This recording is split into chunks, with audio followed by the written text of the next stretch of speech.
Right, now we take you back to Beijing, to the Chinese president's meeting. That's Xi Jinping is meeting with the European Commission, President of the European Commission, Ursula von der Leyen, and the President of the European Council, Charles Michel. Concerns about China's role in this area and the lack of clarity for them. So I very much welcome now China's willingness to establish a mechanism to clarify the rules. This will be a big improvement for European companies. And important is now that we see, after having heard the words, that we see progress on this file. We also discussed the big topic of climate change and cooperation in fighting climate change. As you know, COP28 is ongoing. And I commend China for joining the global methane pledge at the COP28. This is a big step forward. And I think it would be also a strong message by China if it joined the global renewables pledge.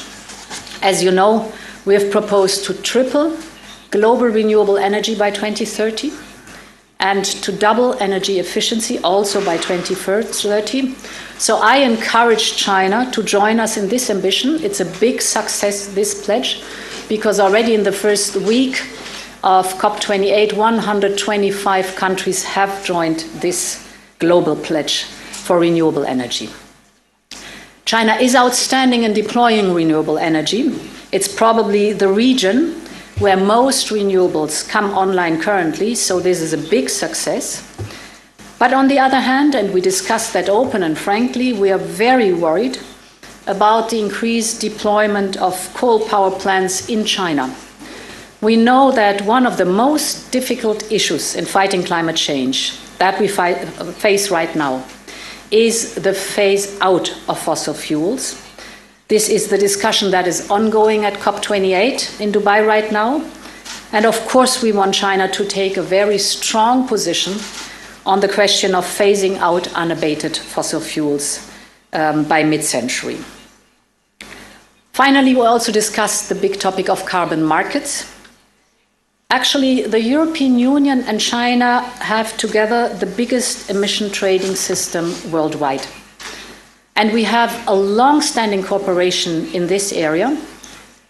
The European Union started already in 2005 to establish an emission trading system. Now we are moving towards covering 75% of our emissions with a carbon price. And since quite some years, China has joined. We're working closely together, also giving advice on what mistakes to avoid and what positive steps to do forward. Therefore, I'm very happy that we are renewing our Memorandum of Understanding on ETS cooperation. The emission trading system is market-driven, it is well-tested, it has proven its cost efficiency, and it creates revenues that can be reinvested in innovation and reinvested in the developing countries. So all in all, climate change is an area where China and the European Union are cooperating very constructively. Let me turn to Ukraine. Russia's war of aggression is a blatant violation of international law and the UN Charter. And it is a serious threat to European security. And this is why we recalled the need for China to use all its influence on Russia to stop this war of aggression and to engage in Ukraine's peace formula.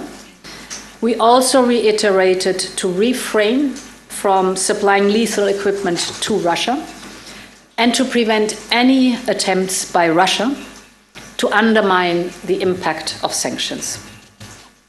Lastly, we expressed our concern to China about tensions in the region, particularly in the Strait of Taiwan. Heightened instability in the East and South China Seas put at risk global prosperity and regional security. We stand strongly against any kind of unilateral change of the status quo of Taiwan, in particular by the use of force. We acknowledge the One China policy. Regional security will also be increased if differences on the South China Sea are resolved through dialogue and in line with international law. So to conclude, as described, a lot of choices are on the table. And today we had a candid, we had an open discussion, and we agreed to make further progress, specifically in detail, in the high-level dialogues. Thank you very much. Thank you, President. We'll start with questions and answers. We'll start with the AFP. Please introduce yourself and who you're addressing the question to.